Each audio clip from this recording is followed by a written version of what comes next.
Parent company origin, Italy or Japan? Place of manufacture, Italy or Canada with an American engine. So, linguine or plantain with some fried chicken on the side. Sinatra or bare naked ladies. Well, who knows? But we do have friends here. We're all friends now. We have a conventional hybrid and we have a plug-in hybrid. Both are compact sport utilities. Which one is right for you? I have no idea, but there's a way to find out that I know of, and that is a brief but friendly comparison. Shall we?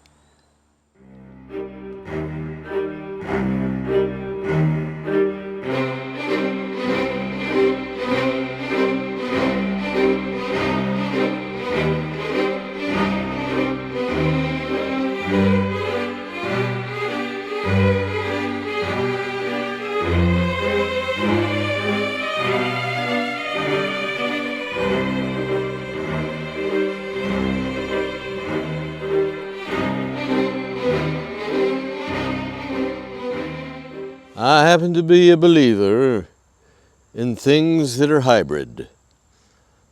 I happen to be more fond of the hybrid animal than I do of the all-electric animal, personally, just because of my situation, where I live, that kind of thing. And because of that, I have a treat for you. We have two different rascals here. They are both hybrids. One is Italian. One, the parent company, is Japanese. One is a conventional hybrid. One is a plug-in hybrid. And they're both extremely versatile little cars, vehicles, compact SUVs. And one of them actually, I almost don't want to call it a compact because, to be honest with you, it is it's more of a compact, whereas the other one is a subcompact, but they're close. I mean, there is closeness. So let us examine what we have. First of all, on this side, we have an Alfa Romeo Tonale, 2024 model, and it is a plug-in hybrid vehicle. Gasoline electric hybrid, but you can also plug it in to charge the batteries. And over here, we have a nice 2023 Honda CR-V Sport Touring hybrid, which is a conventional hybrid. It does not plug in ever, don't even think about it. Both of these vehicles are designed to give you a much better fuel economy and also a decent amount of performance. The Tonale in particular is seems to be geared towards, well, first of all, they do things a lot different than everybody else in kind of an Italian way. And it's much more performance oriented in terms of the output of the engine. And the Honda it's got plenty of oomph, plenty of power, but it's not really geared towards that as much as it's more of a balanced approach to try to get better fuel economy. So what in the world are we talking about here? Well, let's go first to our friend the Tonale. Now, this has a wheelbase of 103.8 inches. So not a huge wheelbase, but certainly not a tiny tot. But I would put it somewhere between a subcompact and a compact. As you can see, it's got kind of a fastback aspect to it. And it has all kinds of Alfa Romeo goodies because the marque is known for being a performance marque after all. But they also have a degree of practicality, and in this case, there's actually some utility involved. But it has a real nice, the styling is what I would call very, very contemporary. This is an all-new kind of vehicle for Alfa Romeo. And it it's all I can tell you is you're in for a lot of surprises because it does a lot of things, almost everything. It does a little bit different than all the other guys, and it's a fascinating vehicle to talk about and to drive because it is so unusual in a lot of ways. And over here, our CRV has a wheelbase of, hang on, I believe it's 106. Yep, 106.3 inch wheelbase, which is considerably larger. And it also has dirtier wheels on it. I don't know how that happened. I think that's could have something to do with the rains we've had. But it's much more of a big upright wagon than kind of the fastback. If you'll examine the rear tail section here, you will note it is much more of a square back, whereas this is much more of a fastback, you see. And again, the CRV's been around a long time. One of the first original compact SUVs, and one of of course, the original compact SUV hybrid was the Ford Escape. But it was quickly followed by a lot of competition, including, of course, the RAV4 hybrid from Toyota and this beautiful CRV hybrid. It's much more conventional in its drivetrain approach, and that's good in a way because it's very familiar to people who are enamored with the Honda product. What they've done is they've just made it roomier, bigger. It almost looks, those taillights almost reminds me personally of a Volvo. It has a whole different look than CRVs of the past, but it's still a Honda, believe me, trust me, through and through. And what in the world would you do with these two vehicles? Would you opt for something that's more sporty, or would you go for something that has a little bit more utility to it?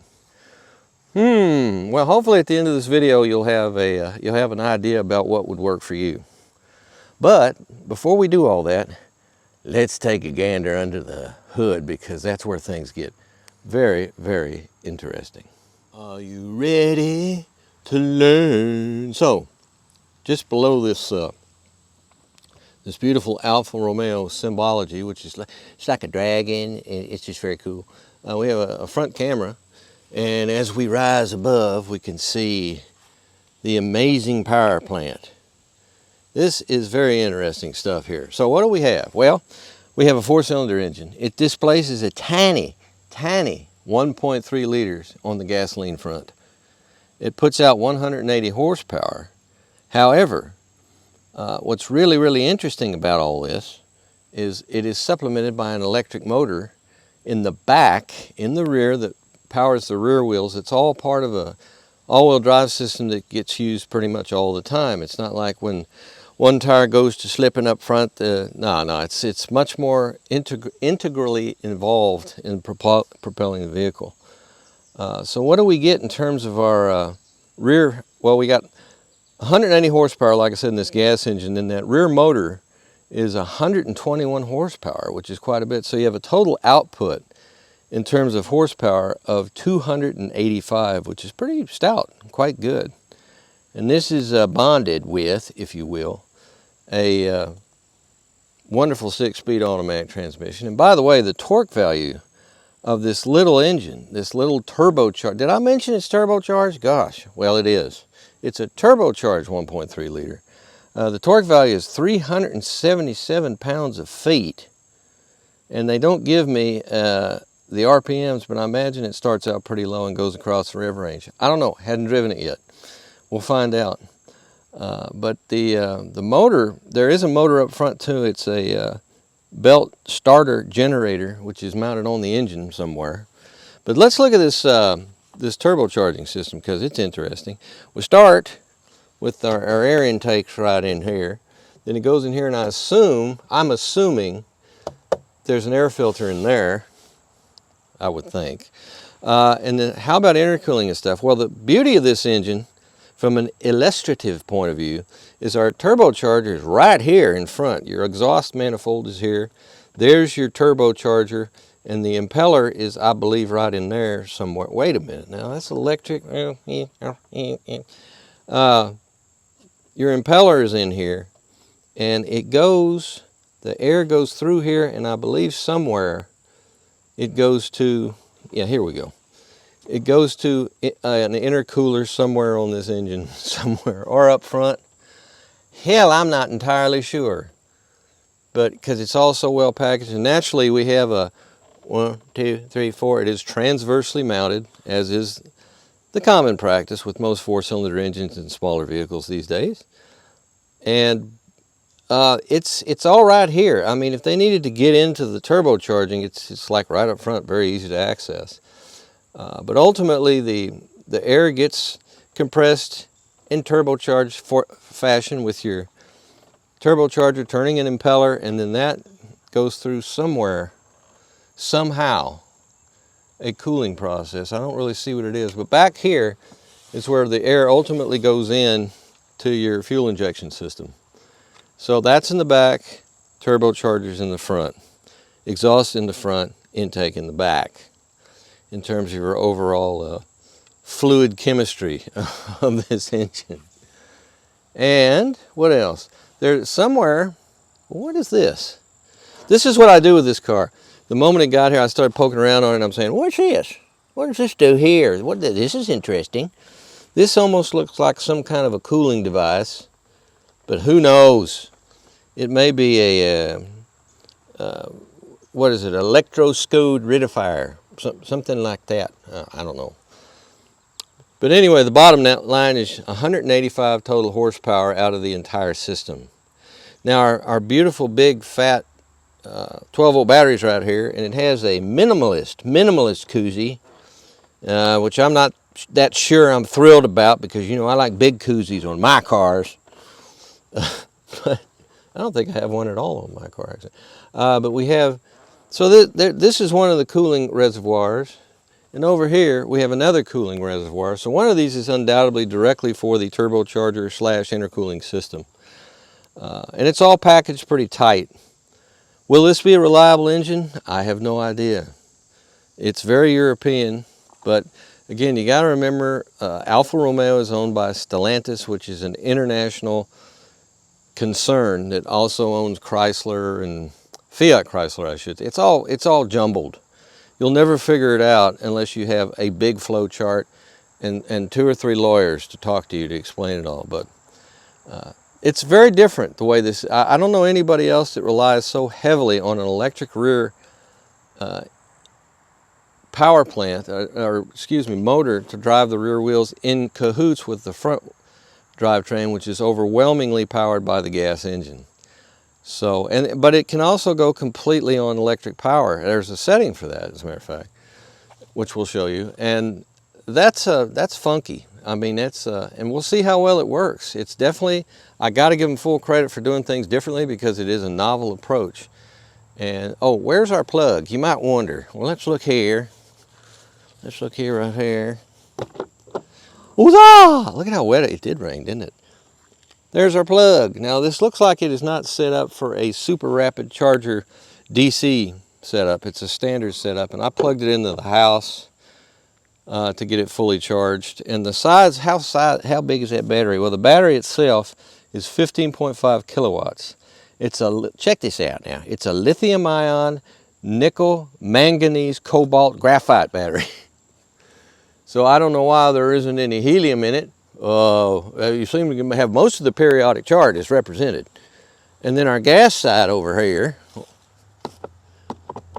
it won't open. I think I have to open that from the inside, but that's your gasoline input. So there you go. TI, that, by the way, that's our model designation. That's what this is. It's a TI. And let's see, while we're here, I'm gonna look up real quick, where is this built? It is in fact built in Italy. The engine comes from, and transmission is both in Italy, from Italy. There's only 12% Chinese parts content, 56% Italian content. So this is a very Italian vehicle. We will compare it to the CR-V's content in a moment.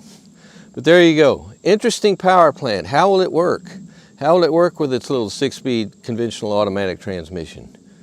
We shall see. So, hello CR-V. Now something a little more familiar to us that have been following the CR-V for a long time, especially the hybrid version, which is a very good version. Wait a second. Gimbal problems. All right, there we go. Now this particular 4-cylinder engine is in fact 2 liters. Oh, I didn't mention, but I should mention the Tonale takes 0W30 oil, and our Honda takes 0W20 oil. And a lot of people draw a lot of inferences from that. I don't think you should be drawing inferences. I don't think it's that big a deal, but you are free if you desire to draw inferences. Okay, so we have our 4 cylinders, as is total Honda practice of transversely, 1, 2, 3, 4. And it's not turbocharged. This is in fact a conventionally aspirated inline 4-cylinder engine. The goodies come, but the thing is, it is very similar to the Tonale in that the front part of the engine is where the exhaust manifold and everything else is, and this big thing here is your catalytic converter. So, where do we start? Well, let's see, right here. Here's your maw. Here's your air intake. Goes around back, goes in here, and goes into our system. I believe it's in direct fuel injection. And but there's no turbocharging, there's no mucky muck. So one of the things I love about all CRVs, whether they are hybridized or not, is look at how much access you have to this engine. It's great. It's got a lot of space around it, and it's pretty easy to get to everything. Being a Honda, with a little bit of luck, you're not going to have to get there very often. But wait, what is this? This is one of your electrical cables. It goes down, snakes around here, and I believe the electric motor that powers the front wheels is here. One thing I should note, now I've talked about on the other car, the Tonale, the rear drive system is separated from the front drivetrain and is an electric drivetrain. I think it's separated. I'll have to check. Hell, it may it may have a drive shaft that puts power up to the front of the car. I don't know. Everything is unique on that thing. But this is much more of a conventional all-wheel drive system in that there is a drive shaft from the main hub of the power plant that runs back to your rear wheels, and that's where your rear wheels get their power. So what are our numbers with this one? Well, 145 horsepower at 6,100 RPM. Now, one thing about Honda engines and high RPMs, you got to remember they're a motorcycle company as well, and have been since pretty much the very, very beginning. And nobody builds engines that can run at higher RPMs more reliably than Honda does. I mean, they're real good at that. So 6,100 is high, but tis nothing for this engine. The torque value is 138 pounds of feet, and that's at a lower 4,500. Now the torque values, I did have the torque values. Did I ever? Hang on a second here. While we're talking torque, I meant to mention this earlier, and it wasn't. Let me see here. I can't find it on here. Oh, yep, no. I thought I had the breakdown of what the torque distribution is on that tonight. Well, as I recall, it's a much wider spread of torque because of the turbocharging, so it starts at a lower RPM and has a torque peak that runs 3,000 or 4,000 RPM, whereas the torque peak on this one is, well, wait a minute, no, I lie. I tell a lie. I'm lying to you. I'm sorry. This is the one with the interesting torque peak. The electric motor puts out 181 horsepower, and that's between 5,000 and 8,000 RPM as far as the peak of horsepower. But the torque peak, being an electric motor, is 247 pounds of feet, anywhere from 0 RPM up to 2,000. So that fills in very nicely your basement as far as your power delivery when you're first taking off. And I mean, it's fantastic in that in addition to helping fuel economy and lower emissions, it also gives you a very satisfactory driving experience because of all that low-end torque, which is great. So the total output of the system on this car is 204 horsepower.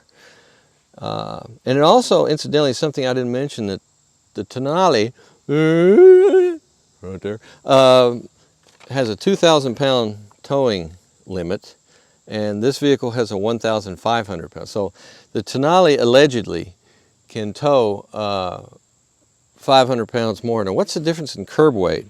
Well, the curb weight of this vehicle is 3,926 pounds, and the Tonale is 4,133 pounds. So they weigh almost exactly the same. But with all that horsepower and torque claimed by the Tonale, that's why I guess they get that 500 pound higher tow rating. And that's, you know, with a small trailer, that's not a huge amount, but you could certainly tow, like, there's all kinds of things you could tow with that would be, you could tow your mower easily, you know, if you got like a zero turn that you want to take over to your grandparents and mow their lawn for them, you could definitely get a little trailer and tow it behind either one of these things, no problem. Here's our battery. It's a little smaller than the 12 volt on the Tonale, and it has a little bit better jacuzzi around it. But otherwise, it's pretty cool. But our electric motor just bolts right to the side of the engine, or actually it's to the end of the engine, because mounted transversely, the power goes directly into the front wheels a certain way, and then it takes a right angle turn to run to the back wheels via the propeller shaft, also known as a drive shaft. So there we go. What else?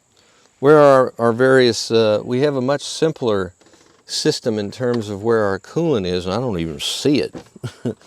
Oh, this must be it right here. Yeah, I think you just have one coolant source, although there could be another one somewhere that is just for the electric motor. I don't see it though, but this is a real tried and true format, and you have quite a choice between these two vehicles. And naturally, as I mentioned before, there is no plugging with this CRV. This CRV is a total self-independent hybrid that you never ever have to worry about plugging it in, because it's a conventional hybrid, unlike the Tonale. And there's your dinner, as Terrell, who fixes all things, is wont to say. With our Tonale, we have 235/45 R19 tires. So there's your 19-inch wheels that are slightly soiled, sorry, and your massively beautiful red Alfa Romeo brake calipers on very substantial discs. So this is 4,200 pounds is not small, a small curb weight for a vehicle this size. That's actually heavy. So that's real interesting, but it looks like you got more than enough braking power to deal with it. And these are very excellent Falcon tires. These are ZX CT60 all sport, I guess, AS. But Falcon makes great tires, and so that's a very good OEM selection for you, for your convenience. Now let's have a look at this. Oh, by the way, something I didn't mention. God, I forget more than I remember. This being a plug-in hybrid, what is the range you can drive it on electric power only after it's fully charged? Which I have incidentally just done. I have fully charged it.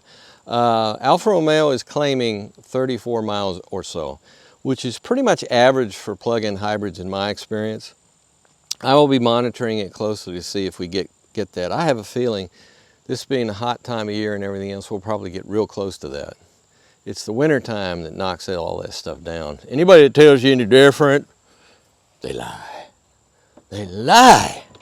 Oh, look at there, it's powered. It's powered. And oh, what a mess. Well, there's your plug-in cord that I did plug it into our house, and now it's got mud all over it, and I'm gonna have to clean that, else I'm gonna look like a pig, a sloppy man, and we don't want to do that. So in our notes, I note to tell you, this is 22.9 cubic feet of room you see right here. And if you fold that rear seat right here, are we 60/40? Man, it looks like it's one piece with a ski-through. I'm willing to bet that's what we have. I'll double check that. When we do the interior, you will know for sure. But if you fold the seat back down, you have 50.5 cubic feet of space. It's very well finished. The liftover is about, it's like mid-thigh, I would say, for me. And I am 6'3" and weigh 215 pounds. There's a joke for those of you that are paying attention to the news of the day. But that's pretty average and pretty reasonable. Now here we have a flat repair kit. I do not see any spare tire. And the reason probably is this big mound here that you see, that is probably where our battery is located. Our cobalt, lithium ion, graphite, whatever thing. It's got everything in the periodic table stuffed in it and then wires put on it. So there you go. I do love these little cargo lights, and you got 2 of them. That's great. And so modest room, but perfectly acceptable room. And we'll see, like I say, this is a smaller car. And it has a 3-inch smaller, shorter wheelbase compared with the CRV. So you need to keep all this in mind. Smaller vehicle. I love the closing. Tonale. Okay, now let's come on over here. Shall we start over on that far side? Yeah, well, wait. We'll do it backwards because we just looked at that cargo area. Let's look at this cargo area. Also power operated, of course. And as you can see, wow, much larger, much larger. How much space is that? Well, let's see. Hang on. I'm gonna look for it here. God, I am. My note system is crap. You may have noticed that. Let's see. 39.3 cubic feet of space with the seats upright and in place, as you see. And they do fold in a 60-40 style. But if you fold that down, you're up to 76.5, which is quite a bit more, over 20 cubic feet more than on the Tonale. But like I say, this is a bigger vehicle. It also has a much larger rear area as far as more of a wagon-like aspect. And let's see here, we have 2 lovely, just like on the Tonale, 2 very, very nice cargo lamps, 1 on each side. The liftover is lower than on the Tonale by, I would say, about 1 inch. So it's a little above knee height on me. And what's in here? Oh my God, I'm breaking the car. Wow. Wow, want to see how everything's put together? There you go. That's your battery. I'm 99% sure. So we don't have a spare tire, which is fine. I mean, and you got some insulation here, I guess, to maintain the temperature. I just picked up everything, you know, I just do that. Oh, there we are. So where is our flat repair kit? What's in here? That would be your flat repair kit. Now, I just did that. There were no rehearsal involved. That was me using my little gray cells to figure out it's probably in there. So I could take all 20 minutes to put that back on here for you. It goes in like that, and like that. Oh, damn, I'm good. There we are. Beautiful. So that's where that is. No spare on either one of these things. Disappointed! But then again, that's the way of it. That's the way they've decided to do this thing. And they get to do that because, you know, they're the manufacturer and I'm just some goon on YouTube. Although I do have a column in the, I won't tell you what paper because then they'll get me in trouble. Let's see here. Here's our Continental 235 55 R19s. Oh! So we both have 19-inch wheels. That's interesting. One of the few true common things between these 2 vehicles. Wheel size. And these are your Conti Cross Country LX Sports. And what's our official tire size? God, can it be any dirtier? I mean, come on. There we go. Nope, that's not it. Nope, that's not it. Nope, that's not it. Oh, hell, there it is.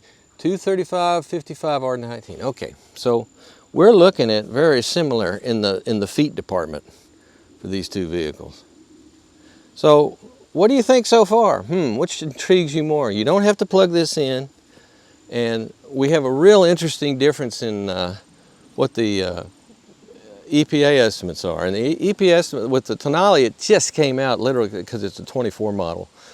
But they're very different, and it's always a little harder to calculate your EPA, what you're going to get with a plug-in hybrid, because it naturally depends on how often you get to plug it in. You have the opportunity to do so, and how far you drive it. I mean, hell, if you're 10 miles from your work, you should be able to drive to work and back with the Tonale just on electric power. But you could probably do quite well with the CRV as well. So there we go. Shall we move on and see how many more differences we have between these two outstanding jewels? Oh, they're both blue. I forgot to note that.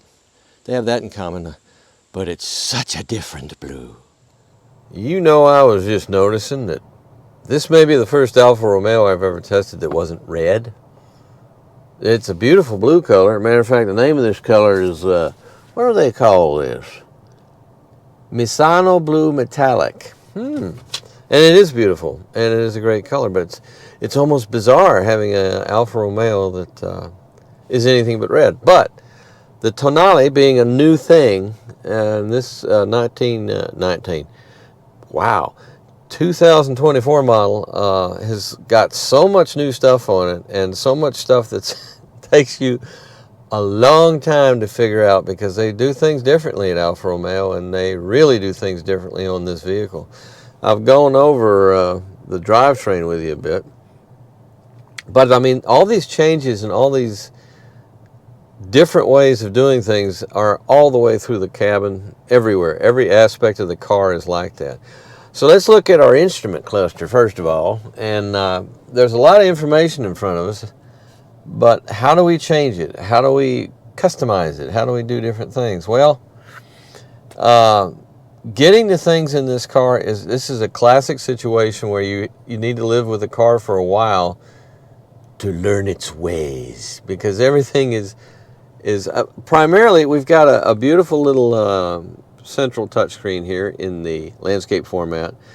And that is your main key to everything. As you can tell right off the bat, we don't have any radio knobs or anything like that. And the actual radio operating thing is right down here.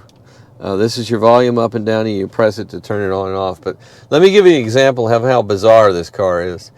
There was, when I first got it, every time you turn the engine off, get in it and then come back in and start the engine again to go somewhere, the radio would be off.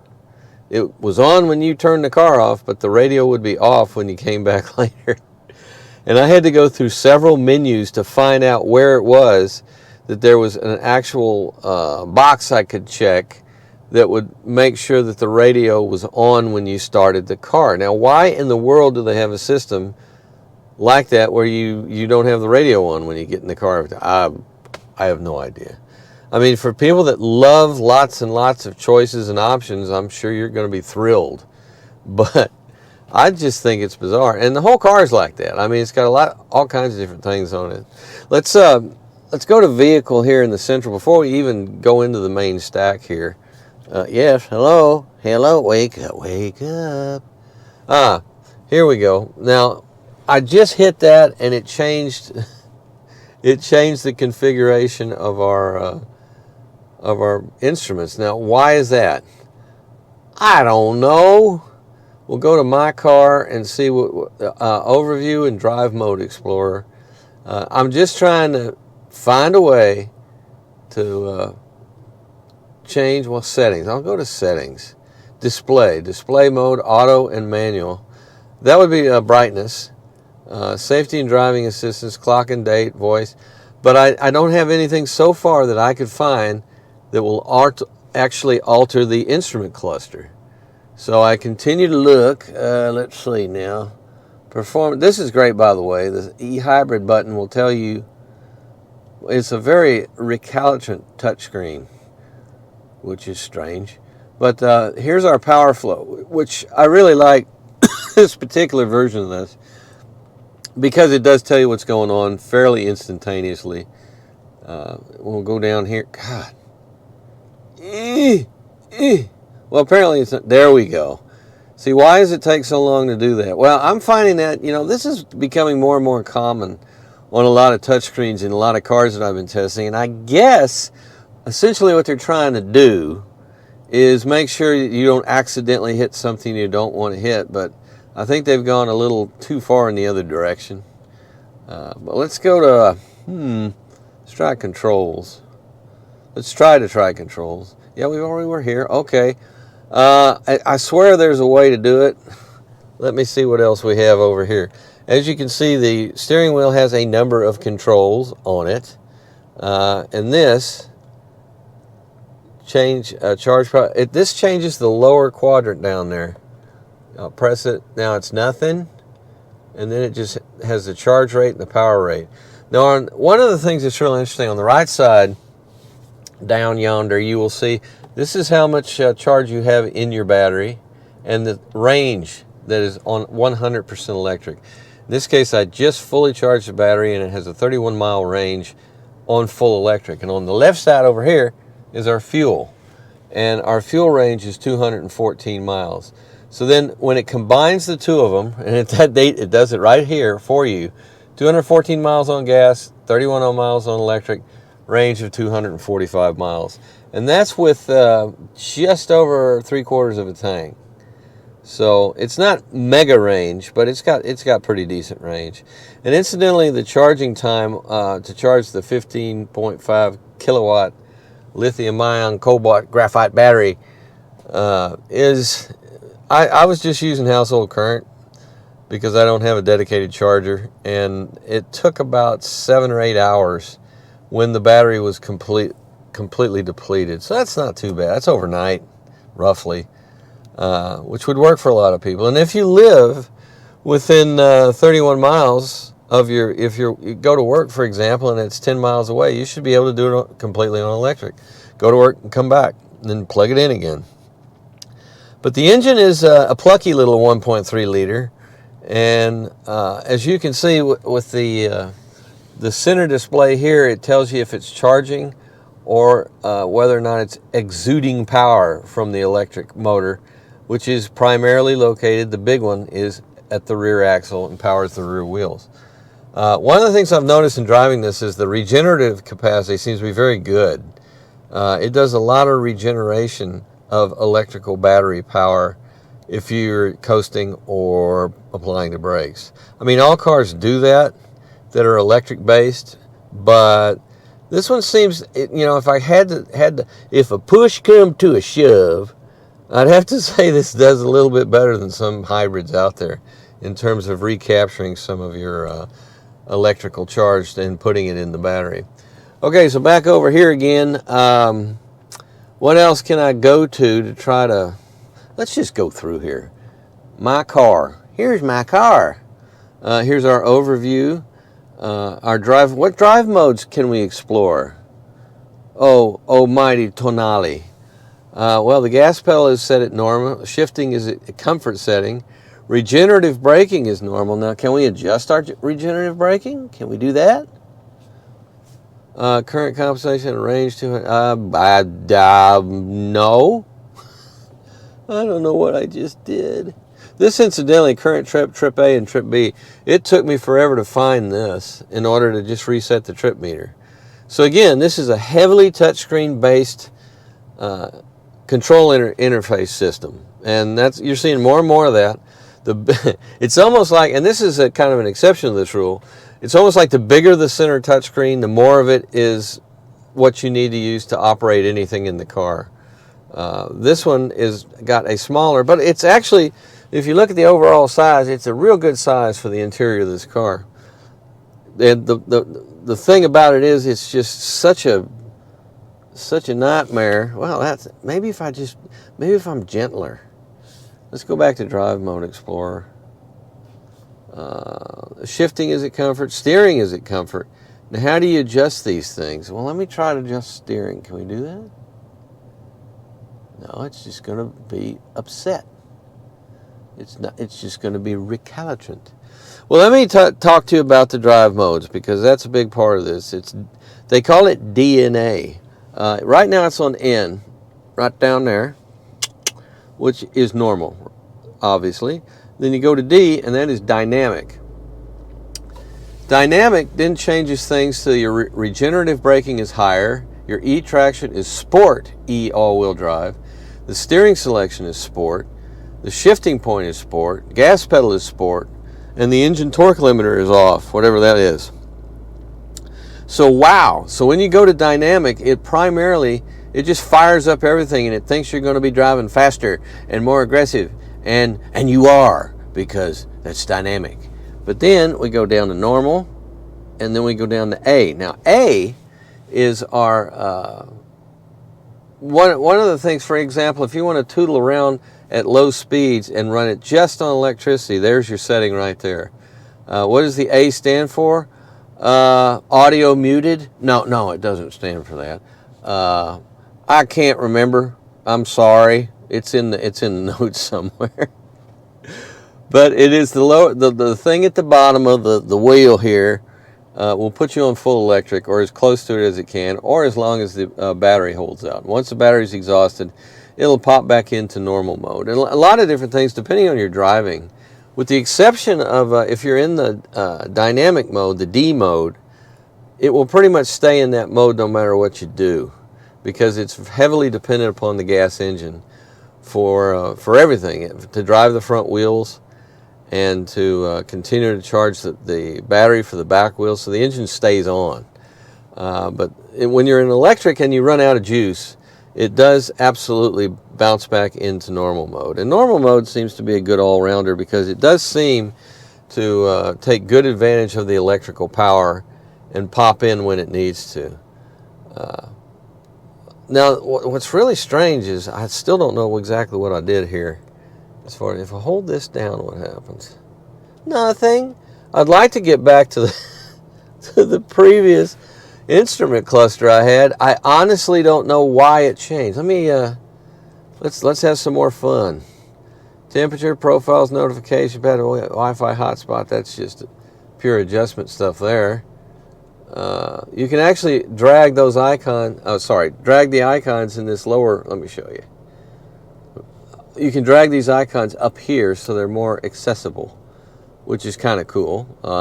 Kind of like a Mac OS or something, which I'm sure it's not. I'm 99% sure this is Android based.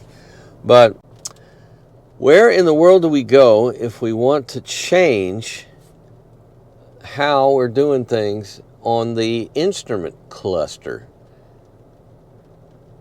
And I still don't get this, because I know I found it earlier, but this is what drives me crazy about so many of our modern cars, is now that you have to depend on the touchscreen for everything, it becomes much more of a chore just to find your way around. Like display mode, let me just hit that and see what it does. Display, that is purely just for warning cluster buzzer volume. Well, that's just a whole lot of nothing for me. Controls maybe? Well, let's try that. See what happened. It just lit up when I touched it, but nothing's happening. There we go.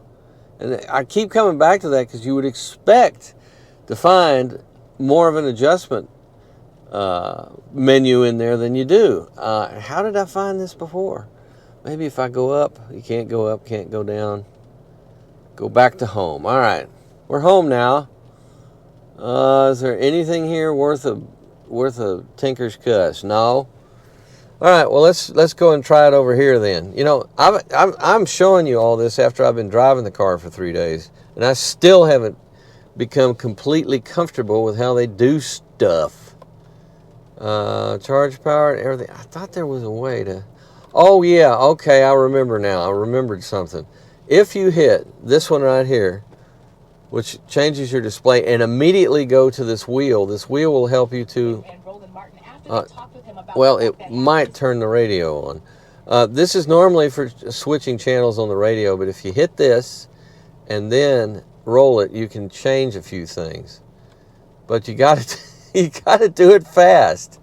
And if I recall, oh man, how do I get over to the right or left side to change it back to the way it was?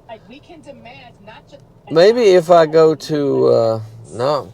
Well, I am, this woman is upset and she's yelling at me. I really can't remember how to do it, you know, and I don't have an owner's manual for this car because it didn't come with one, so I am at a loss how to explain how to do that, because it's kind of important to set up your instrument cluster the way you want it. And the way I had it was the way I liked it, and then something went terribly wrong. Let's go back up to dynamic for a minute.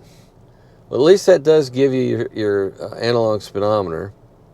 And if we go down to the electric mode, it gives you more of minimalist type of speedometer. It's not as calibrated as far as your indication of what speed you're going. It does as you drive, it'll tell you. Believe me, you'll know exactly how fast you're going. Plus you have the digital readout up here. But I am so at a loss. Hybrid info. Oh, wait a minute. There we go. Hybrid info. What if I hit it again? Navigation. Oh, here we go. We're making progress, sort of. There's our navigation. Speedometer, up and down. No. Yes. Oops. Wait. See, if you wait too long, it'll revert back to the radio.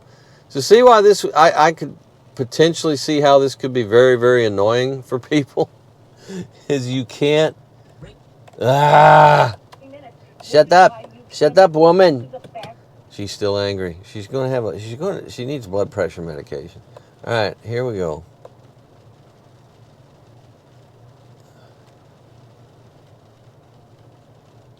Yeah, we're not going to... Oh, wow, I went to navigation. I don't think I'm ever going to see my analog instrument cluster. You got to see it at the beginning, and we were all happy, and those were good times, weren't they? But anyway, so I'm going to walk away from the cluster because it's beaten me. I am beaten by the cluster has just kicked my butt. So we will now go down. Now, one of the areas that's delightful and refreshing is the interface for the climate control system, because it's extremely easy to understand and intuitive. And for that matter, when I was over here with our drive mode setting, that is very easy to operate as well. They have a huge QI charging point for your cell phone. Even if you have a huge phone, you're covered. I mean, because it has a very, very massive system here for you. And the shifter, with all the electronics everywhere, the shifter is wonderfully mechanical in feel and nature. And if you want to, you put it in drive and you kick it over to the left here to go to manual mode, and then you have these massive, enormous shifting paddles. And how many speeds do we have? Well, it's like I said, there's a real fight going on between this and the Honda CR-V. By the way, when we get into the CR-V, you're going to see the polar opposite of it. Is a symphony of intuitive interface systems, because compared to this thing, yeah, it's a 6-speed automatic. Okay, a 6-speed Aisin, by the way, which is a Japanese company. I believe that Toyota has a big stake in it, if I remember right, but they make excellent transmissions. And this one works good. This is a very good one. So, what else? I've told you about this little sucker right here, this knurled rolling wheel. Well, that's for your radio. And is she still angry? Let's listen. Oh, he's not like that. Yeah, he just, Oh, she has a friend now, and they're both angry. Okay. eSave. What the heck is that? What eSave does is it will put the car primarily, unless it's different than every other eSave system I've seen, it will actually rely more on the gas engine and save your battery power. It's like if you're going, you're going to the drive-through, and you know the line's going to be long, so you want to run on full battery the whole time you're in the drive-through. You could save your battery and then use it then, rather than expend it on the way to the drive-through. Does that make sense? That's probably what it does. Parking steering on, it may have a manual park. I'm really bad when it comes to the automatic parking systems. I never test them. I apologize for that, but I just have no use for them at all. I think they're ridiculous. And this is why. If you're going to own a vehicle, you need to learn how to park it. And it's not as difficult. If you have a problem with parking vehicles, get somebody who's good at it to teach you, because you can do it. How do you think these guys drive these big bobtails and tractor trailers, mind you, around Manhattan and park them? They know how to park. Learn how to park your car. A little car like this is no big deal. You can fit it just about anywhere. So if that's what that even is, now this, I know what this is. This is, of course, becoming standard on just about every automobile, and that is just a proximity warning when you're about to hit something with the car when you're parking. And that is a very useful, it's become so useful, the default position on most cars, like this one, is on, and you hit that to turn it off, because there's time if you park up against the bushes and you get tired of the tone. So I'm with you on that. If you go up front, by the way, just above our cell phone charging area, we have both a USB-C and a USB-A port for your convenience. We have two very nice cup holders, and we have this very small but satisfyingly deep center console for storage of items. The glove box is nice and deep too. It's actually very roomy. I wish I had an owner's manual, but I'd probably still be reading it. It's like when you probably see this video, it'll probably be at least 3 weeks to a month since I actually did the video to when it's actually posted, and I'll probably still be reading the owner's manual. What's up top? Well, we have your standard type of very roomy, extremely attractive. It's raining outside. This is risky stuff. Okay, one of these two things is the shade, and that's this one. And I'm going to try. Oops, that's closing. There we go. You can go further than that. Come on. I guess you can't. Oh, you can't. Thought I was in a different car. This has a very nice, sizable moonroof on it, though. It's terrific. It's almost like a panorama. It's not quite a panorama. It's a pre-panorama. But it's great because it really does put a lot of light in the cabin, and that just works really nice. And you can open it. Otherwise, we have your standard map light interface that I can't get to work here. There we go. What's going on with that? There it is. Ah, you see? There. It's hard to see it during the daytime, but that is an excellent LED map light. So, what about our seats? Well, I'll tell you something. They're very comfortable. They're a very high quality leather, and they are heated for your comfort. They are not cooled for your comfort. So that's one thing that you may miss if you are really, really a person who enjoys having your seat heated, your seat cooled. You ain't gonna get that here, but one of the beautiful things about perforated leather is it does very well in hotter temperatures anyway. I'll argue with anybody about that. They'll say, oh yeah, no, you need the textile. They do better. Depends on the leather. And this is a very high quality leather. This is an Italian car. Very Italian. Built in Italy. It's mostly supplied in Italy, except for the transmission is from Japan. I think pretty much everything else on this car is, let's see, it's assembled in Pomigliano, Italy, and the engine is Italy. Oh, wait a minute, it says country of origin for the engine, and it's blank. So maybe they don't know. Well, we purchased it at a bazaar and put it in the car. So we can't honestly tell you where it came, but it says the transmission is Italy, but it's an Aisin transmission, which is, I know, a Japanese company. So maybe Aisin has a plant in Italy now. That wouldn't surprise me in the least. But everything about this car baffles me. I like it. Don't get me wrong. I really like this car. It's loaded with personality, and it has one of the most interesting hybrid systems around with the electric motor rear drive based system. But man, it's a vexer. It's an incredible vexer. It vexes me so much. Harman Kardon sound system. No wonder it sounds so good. I'm so vexed I have to get out. And I'm going to go and check out the back. It is raining. Thank you. Nice, surprisingly good sized door for a fairly compact vehicle. That's a pretty good sized door. It opens almost 90 degrees. And I have the front seat back quite a bit. So how's our room? Well, it's dark in here. Let me turn on these lights. With the seat pretty much nearly all the way back, it does infringe upon your leg room. However, you still have plenty of headroom, and overall it's all right. This is fine for two people. There's something resembling a drive shaft tunnel, but it's very modest, so you actually have good footroom down there. And once again, there's our friend, the USB-C and USB-A ports.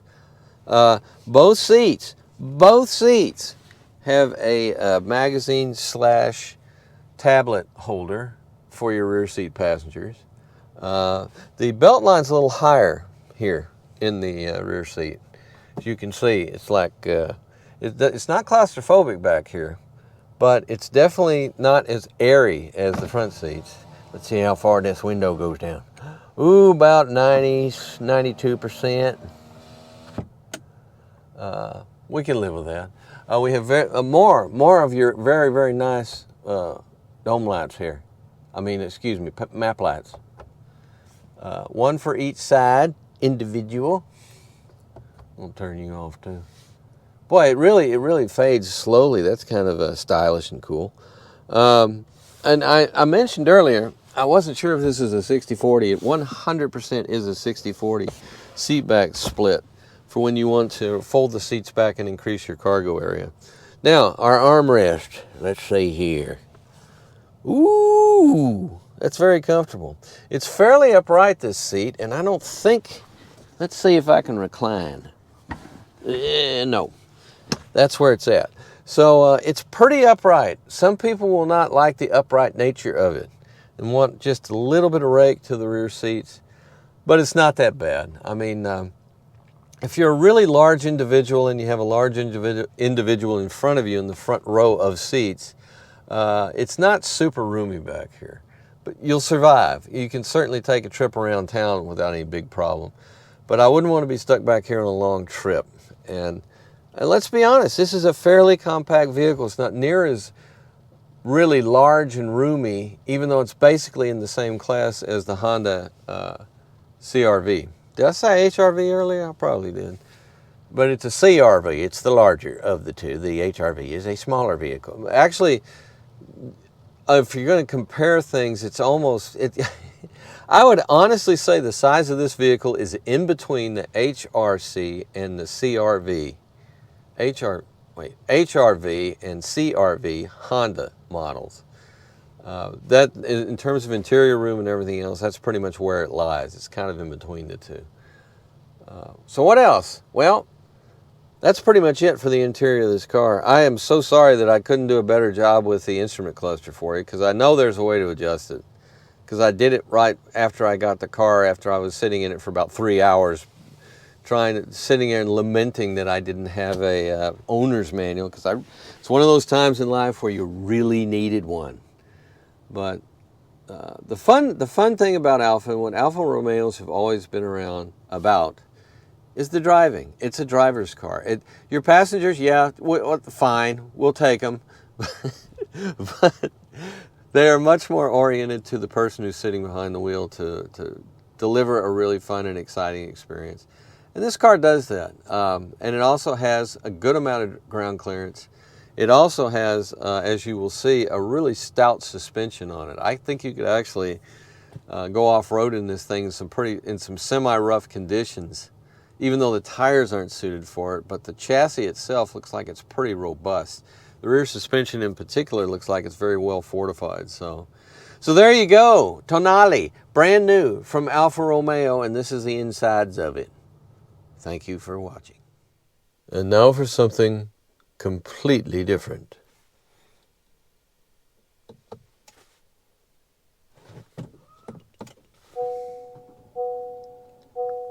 Some say love, it is a fly. Oh.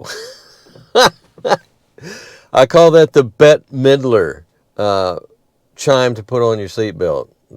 Isn't that great? That's funny. Every time I'd start the car, that's what I think of. But here we are now in our Honda CR-V. And I'll tell you what, this is as diametrically opposed to the control interface system of the Tonale as you can probably get. This car is ridiculously comprehensive in how it does things. It's very familiar to most people who've driven anything built in the last 5 years or so. And I'm putting on my seatbelt here. There we go. I'm going to dismiss this warning it's giving me. I shall dismiss. How do I? Oh, sorry. There we go. There, we've dismissed. Okay, the first things first, the instrument cluster is beautiful, as pretty much Hondas have, for the most part, always been excellent. The speedometer on the right-hand side is, dare I say it, it's mechanical analog. And that is remarkable. On the left side, we have something that is virtual, and it does all kinds of different things depending on what you're doing. There is a power meter system set up so that it will tell you if you're getting power from your electric side of things or if it's gas or both. So that is one of the key things it has instead of just a regular tachometer. The center part is really interesting because, well, first of all, that left side, which is the virtual side, gives you all kinds of options in terms of, like, there's our trip meters. And then if I hit this, speed and time, audio, the phone interface, navigation, driver attention, all-wheel drive torque distribution, which is always an interesting thing to watch to see what exactly the car, all the sensors and computers and everything else are telling the car to do in terms of whether the front or the rear axle or both should be providing power. Your seat belts, well, yes.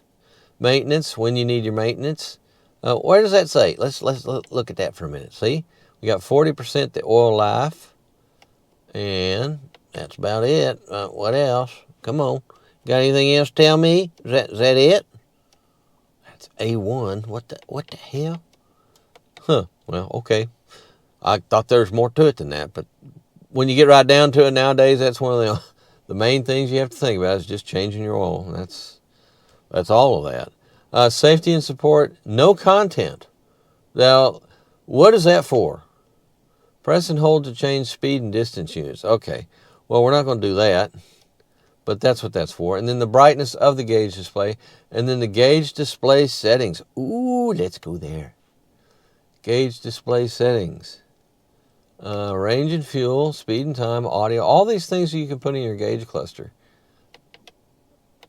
I'm going to leave that there. I'm going to leave that right there.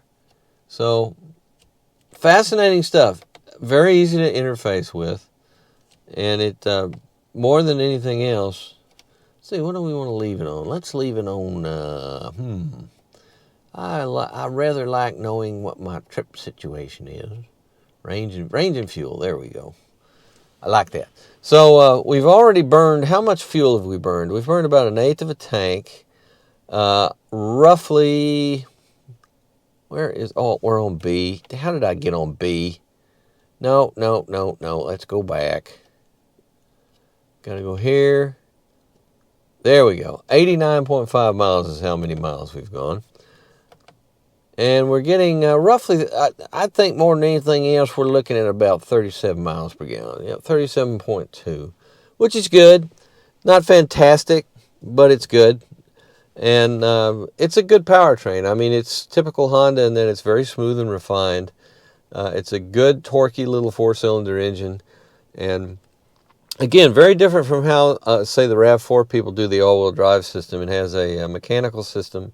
Goes straight in to the transmission via a drive shaft back to the rear wheels, and the rear wheels are not powered by electricity at all. They're 100% mechanical, which has a lot of advantages if you're going to spend a lot of time in four-wheel drive, full four-wheel drive. That's a very, very solid mechanical system. Whereas sometimes these electrical systems, as good as they are, they're limited to lower speeds usually. And they also can overheat. If they're working, the electric motor can get kind of hot depending on the external circumstances. So having it in a mechanical layout does have some advantages. Disadvantages wise, usually they don't get there's drag all the time that you don't get with the electrical system, and there's nothing the rear axle can do as far as regenerative braking. So look at all that. Think about it. We will now go, basically, there's not a whole lot to report as far as the steering wheel controls because they're very, very, here's your station selection, here's your volume for your radio. That's what I was just using to navigate through the dashboard. instrument cluster. Here's our cruise control, reserve set. This is our distance. It will steer itself, as you will see. Does a pretty good job at it. And actually, our distance of our adaptive cruise control, the following distance from the vehicle in front of you. All this stuff, you've seen it, you know it, straightforward. Now, again, sort of like with the Tonale, we have a fairly small screen, but again, it's a very good sized screen, I believe, for this interior. Because this is not, you know, this is not like a Honda Pilot or anything. Smaller than that, and the screen is smaller, but the display is excellent.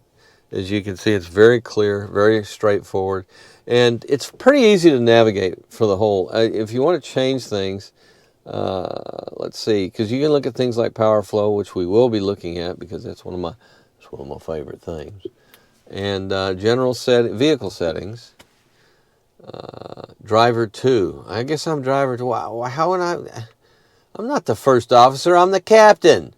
Well, anyhow, meter setup. Let's look at that. You can adjust the outside temperature display. Set up the trip meters to reset at a certain time, such as when you refill the vehicle and that kind of thing. Fuel efficiency backlights, turn-by-turn auto display. All kinds of different settings to customize it to your needs. Not someone else's needs, your needs. And then our power flow, which is always one of my favorites. Right now, what are we doing? Well, we have a 375-mile range on total, which is using both electric power and gasoline power. And that's pretty good. That's in keeping with most of the compact hybrid SUVs, are right around in the 400-mile range. Some of them are higher than that. And that is all, of course, contingent upon how much time the car spends on full electric power. And that is entirely dependent upon what kind of driving you're doing. If you're on the highway, it's not going to be used as much. So that your overall mile, that's why so many times you see the city rating for a hybrid is higher than the highway rating. Because in the city, it's using the electric power more. You know that. Of course you know that. Coming down to our climate control situation, very straightforward, almost standardized with everything else out there. Even the Alfa Romeo Tonale. We have our temperature adjustment right here, and I've synced. Now, if I desync, you see, I can be individual. Like over here is Aunt Maud, and she likes it about high 86, and then over here I like it cooler, so I like it like about 59. Or we can sync them up and put them where I like it, really.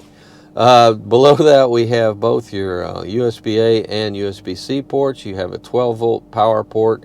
You have sort of like with the Tonale, you have a nice big pad for your QI charging, wireless charging for your cell phone. And in both cases, both of these cars did great in that regard with a vehicle that is having a case on it. It goes right through the case and charges it right up. As you heard the engine just come on there, and we had a bit of an event here. It was showing that the engine was running and then it was charging the battery. I mean, I just live for stuff like that. Moving south, we have our drive mode selection. And what do we have? We have normal, and we have econ, which used to be called eco, but they've added it in for I don't know what and then we have snow.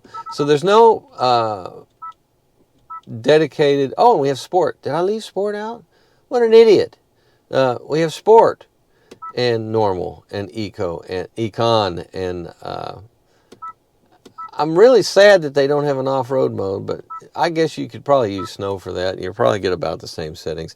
A lot of these modes don't change a hell of a lot anyway, but some of them do. Some of them are surprisingly well thought out, and by using them under certain circumstances, you'll find the car responds a lot better for that circumstance. Here is our hill descent control. Turn that on, and you can hill descent control is now on and off. Very useful if you're not going off-road. Well, wait, if you're going down the hill and it's snowy, that's good. Then because that'll really, your anti-lock brakes will be all tuned and everything, and the algorithm they're following will understand that you're probably on a very, very slick surface, which is very good to have. So the shifter is here. As you can see, we don't have the normal low range all the way down here. We have B, and B is very common on hybrids, because basically what that does is it increases engine braking through regenerative braking. And that can be very complex on how it actually works depending on the particular model. As I mentioned before, one of the interesting things about this transmission is they're very honest about what it actually does. They don't call it a continuously variable transmission, even though in theory it is. But it's not. People would automatically associate that with a belt-driven continuously variable transmission. That's not what it is. It has a couple of electric motors. It involves the electric motor system, and that's how it selects it. And when you put it in a manual mode, which I think the only way to do that is just hit the paddles here, and it's still in drive. How do I switch? There's nothing here, there's nothing here, there's nothing on it anywhere here to go to manual. But I believe and we'll check this out, when you're driving the car, all you have to do is you can use the plus and minus paddles here to manually select your speeds.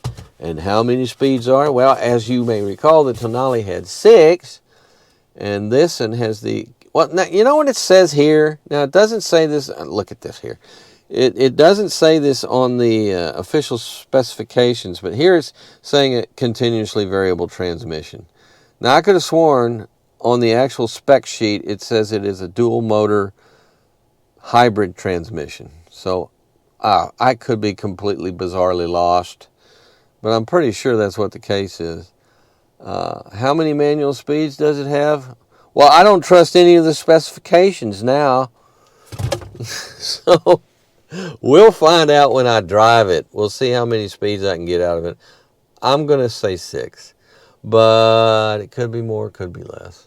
Anyway, both of these cars are just making a monkey out of me as far as what is actually going on with some of this stuff. I can't believe that maybe I've been testing too many cars and I'm thinking of somebody else's transmission, but I'm pretty sure in the specifications for the CRV, it never calls it a continuously variable transmission.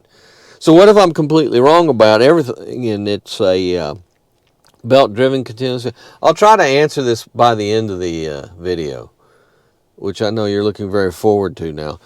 So here we go.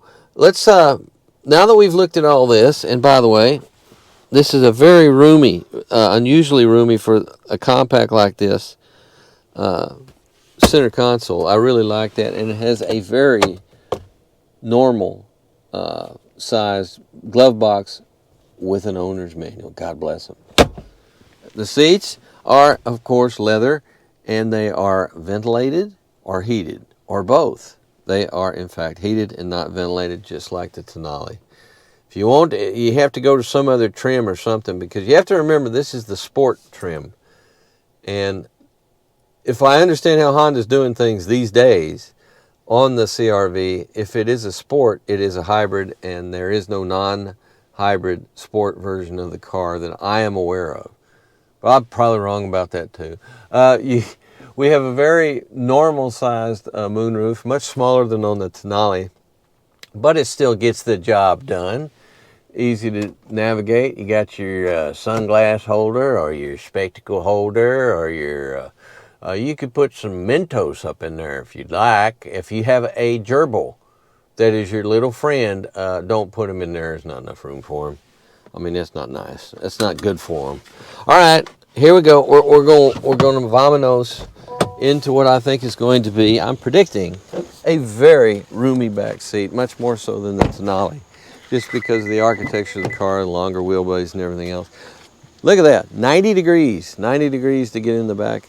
A fairly decent sized opening, and room is good. It is definitely better than the Tonale, but it's nothing that is groundbreaking or class leading, I don't think. That said, there's plenty of room here for a normal person. The belt line is nice and low, so it feels airy. And wow, that's it. Only about 89% lowering instead of 100%. We prefer 100% in our lowering. If you have an animal, I like to be able to do that. Depends on the animal, though. I mean, everybody say, but Boots, if you do that, the dog's just going to jump right out. Well, you have a point there. But it's a personal foible of mine that I like to be able to put the window all the way down if I want to. It's just the way I am. Look at that drive shaft tunnel. There is none. It's nice and flat. Excellent footroom back here. Really, really nice. The front seat is back quite a bit, so the leg room is definitely better than on the Tonale. And I would say that the headroom is roughly the same on both cars, which is fine.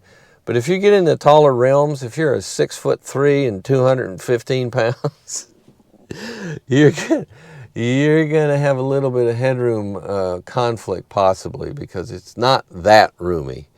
But from side to side, the hip room and everything else is really good on this car, and you could absolutely get 3 people across, especially given the lack of a drive shaft tunnel, so there's plenty of room for your feet. And this is a really interesting armrest because it's a little lower than most, and it's very nice. It's a very comfortable setting. I could see it. Unlike the Tonale, I think the back seat is okay. In the Tonale, the back seat's okay for around the town for a little while. The CRV, I think, with an average size individual, you could go on a long trip and they'd be perfectly comfortable back here. It also just seems, because of the lower belt line and everything else, it seems roomier and airier back here than the Tonale. It's good. I mean, this is an area where the CRV has always been pretty good. Most of the compacts are like this. They do an amazing amount with a little. As far as the overall architecture of the car is fairly compact, but they do well with your passenger room. So we have, we have a central, we don't have an individual map light thing, we just have a central dome light thing. And, sorry, I was daydreaming. There it is. Which I'm not pleased with that. I like having your pinpoint, direct LED individual map light so that the person over here can snore away while you're reading your manifesto. And we all have our manifestos that we read. So anyway, that's our back seat and that's our front seat. And it is day and night more intuitive than the Tonale, but you might find the Tonale really interesting. And the Tonale has an absurd number of adjustments you can make if you can just figure out how to make them.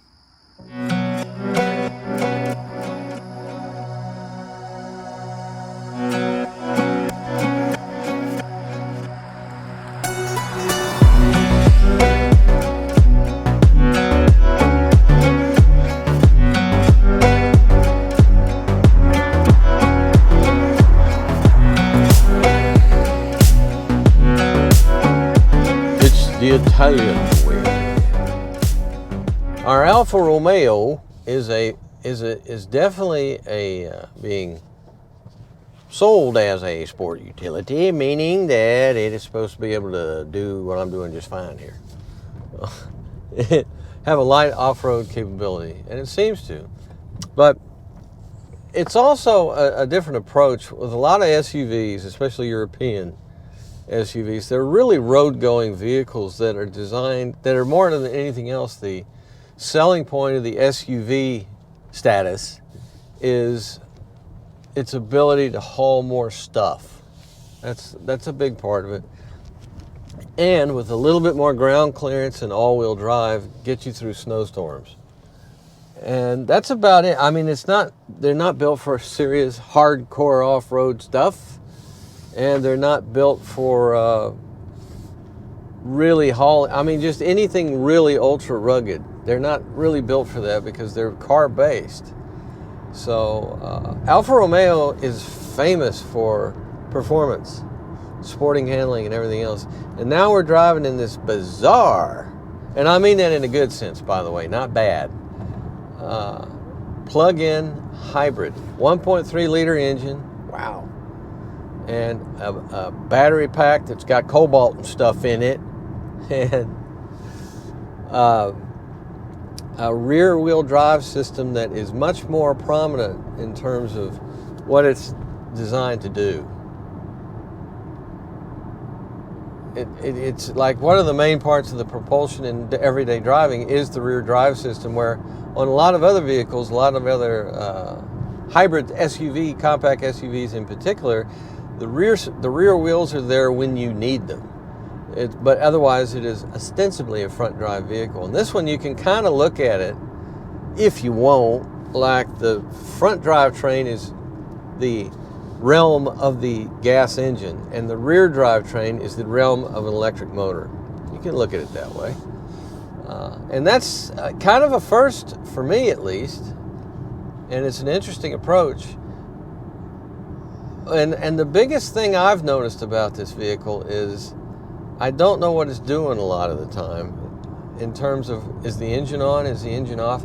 It doesn't seem as quiet. And it's hard to explain, but it seems like right now I'm driving and I am on electric power only, I believe. Where's my tachometer? There it is.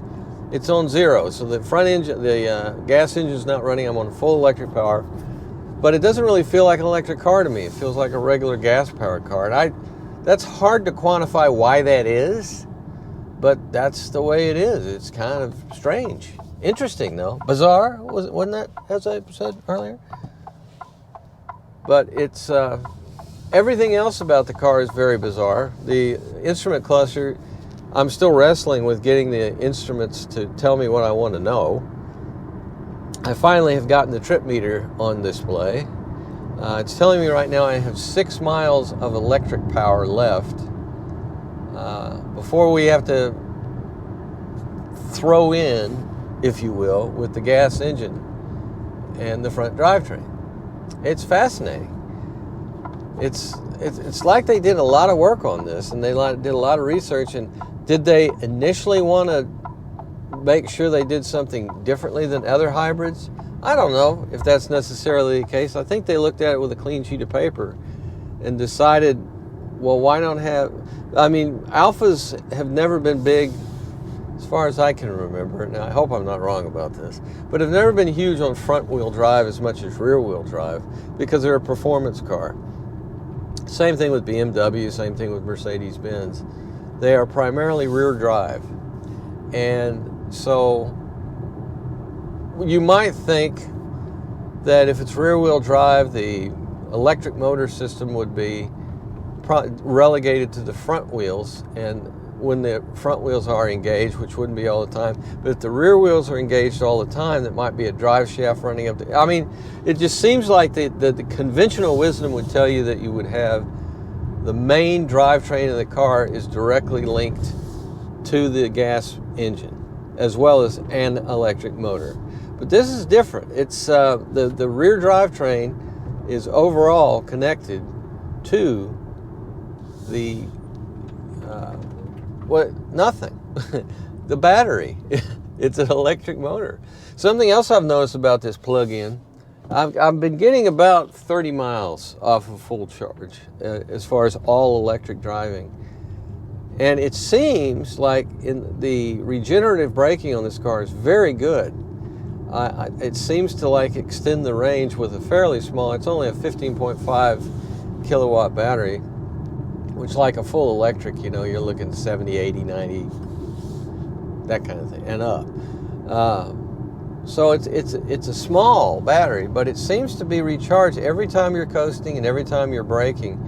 A lot of regenerative braking is going on, and there's nothing unpleasant about it as far as it's not abrupt. It doesn't feel like it's dragging along or anything like that. And the car does handle great. I mean, the weight distribution they've done is very impressive. And even though it is a fairly tall vehicle with a fastback rear body line, that's true, but it's still a very tall vehicle for an Alfa Romeo, and it still handles very, very confidently and doesn't feel top heavy to me, and it doesn't feel sort of ungainly, like what can happen when you really start to push it in very tight corners and things. It doesn't feel the way a lot of vehicles feel. It's much more composed, and it's fun to drive. There's no question about that. We are now using both the electric motor and the gas engine up front. so because I noticed the tachometer is now tachometering. But it's not turning like really high RPMs. And then we have a conventional automatic transmission that seems to be shifting very, very smoothly. So everything seems, there's no glaring weirdness about the bizarre nature of this vehicle. I mean, it seems to be doing very well. So I'm very interested in all this. And I'll give you an example of one of the, what are we going to do here, guy? Come on. Make up your mind. One of the things that there's so many quirks to this instrument situation in this car, is how everything's laid out, and it's constantly surprising me. I would very much like to. I have to spend much more time with this vehicle, just figuring the basic stuff out. And I'm trying to find somewhere in here technical gauges, and I didn't forget. I did forget this engine. I keep mentioning it, but it is turbocharged as well. It's kind of like what Toyota is calling the iForce Max in the hybrid realm of four cylinders. It is a turbocharged four-cylinder plus a hybrid system. That's what this vehicle has as well. And it seems to, you have all these things as far as the power delivery from the gas engine is concerned. It's really interesting because it's supplemented with a turbocharger, and it's further supplemented by a hybrid motor. So you got all these things to help spread out the power. And one of the great things about the fact that it is a hybrid is you have very, very long range, and then once your range is exhausted, it turns into a regular conventional hybrid. And you can just, to keep going, all you got to do is put gas in the gas tank. A 1 to 2 minute affair, and off you go. Whereas, electrics cannot do that. That's why I'm so big on hybrids, because I think for most individuals, boy, this is the first time I could really feel the engine. And now it's really cranking through the gears, and it's very smooth though. The engine is very smooth. And a lot of horsepower, 285, I believe, is what I quoted earlier. Is that what I said? Is that what I said here? 285.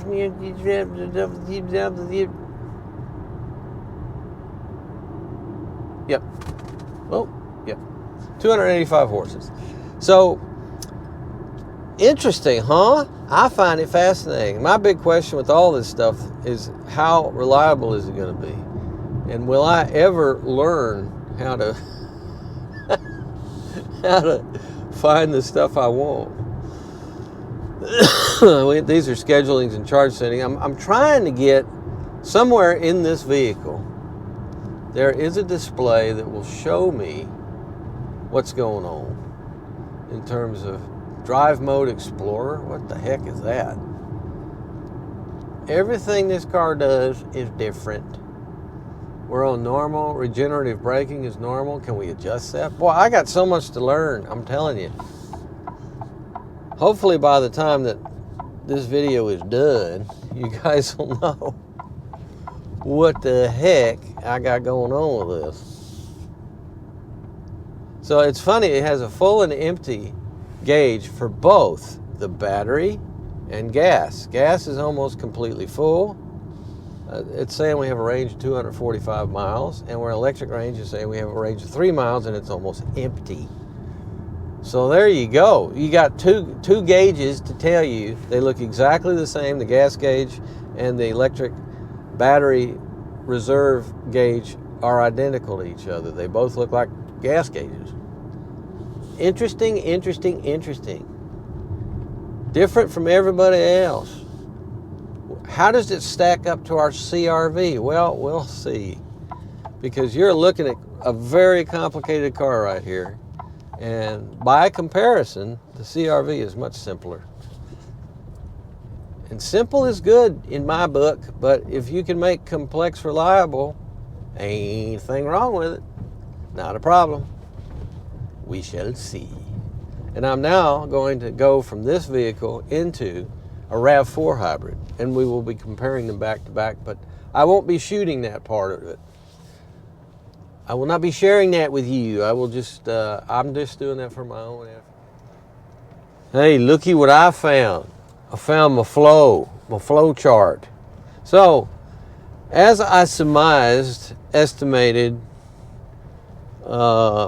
speculated about, this is primarily, we're in rear wheel drive, which is the electric power. Here's your battery, and here's your rear drive system. And now the engine has come on to charge the battery to provide the primary source of motivation, which is the rear wheels on this thing. Unusual for a hybrid.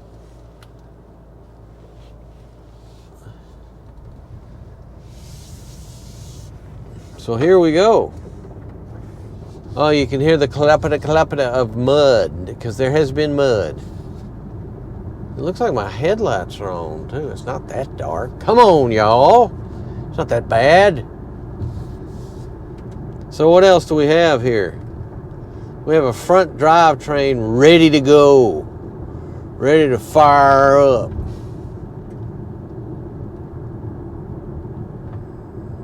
But at the moment, what are we doing? It looks like we're just driving with the front tires now.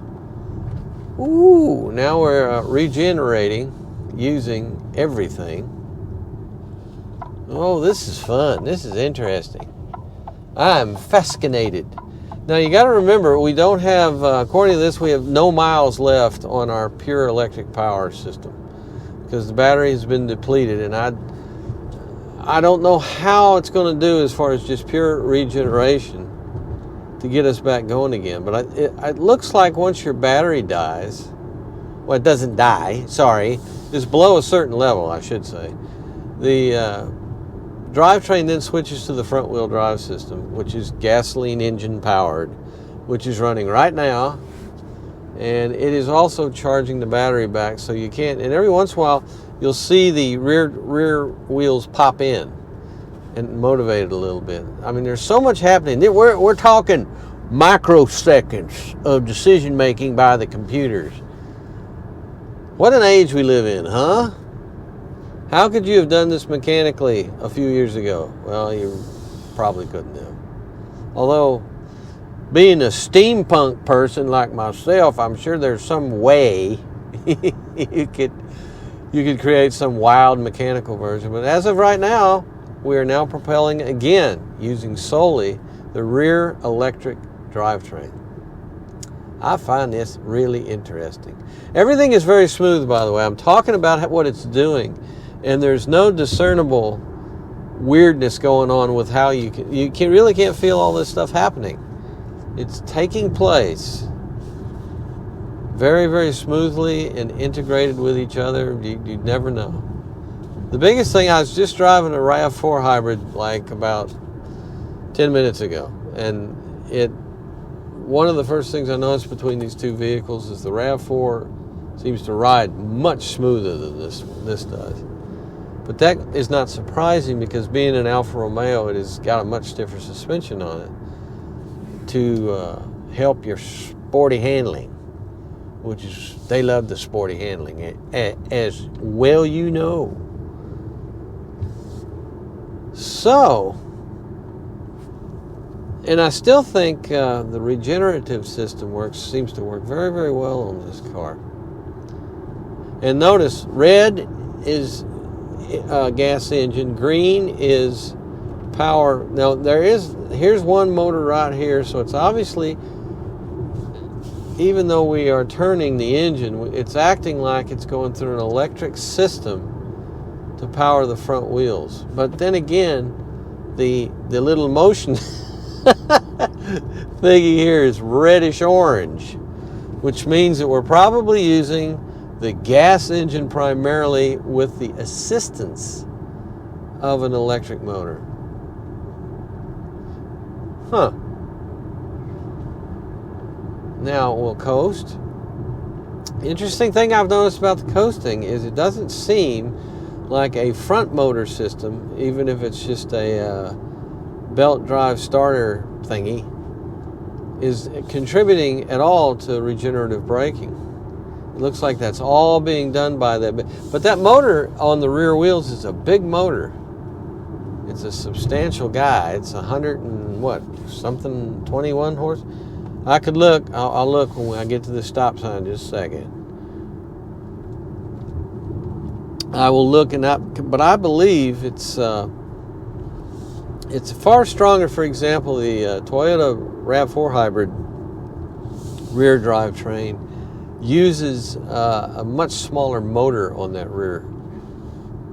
In terms of pure horsepower, I should say. All right, let's have a look. What do we believe? What do we think? You know, the rear motor is 121 horsepower. So it's not that much weaker than the engine is. The 1.3 liter turbocharged engine. Interesting. Now we're using everything, using all sources of power to zoom up this hill. Gross total is 285.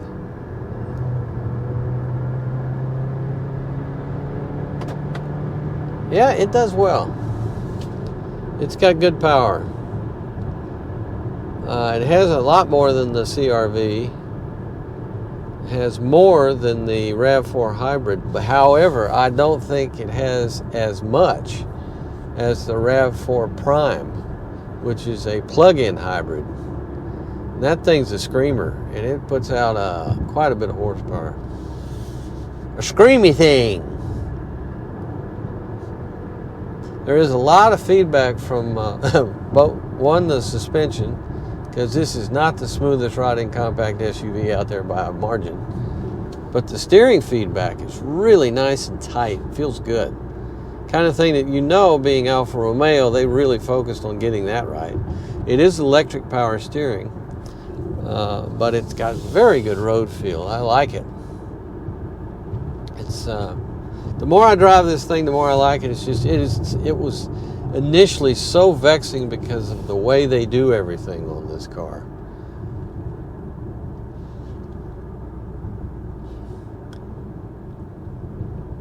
And I am absolutely fascinated by this drivetrain. They, you know, you can say what you want about Stellantis, Chrysler, Fiat, Alfa Romeo, all that part of the Stellantis group. They are very late to the party when it comes to electrics and hybrids. But I have to admit, in the case of this Alfa Romeo, when they show up at the party, they do show up with stuff. They bring things. The battery is minus 4 kilowatts, meaning it's expending, and the engine is putting forth 0 kilowatts because it just shut off. Yeah, it just shut off for a minute. Boy, I didn't even notice that particular output, so it's telling you a lot. I like that. It's telling you a lot about how this system is functioning. It just takes you quite a bit of time and reasoning and close examination to figure out how to get this on the screen.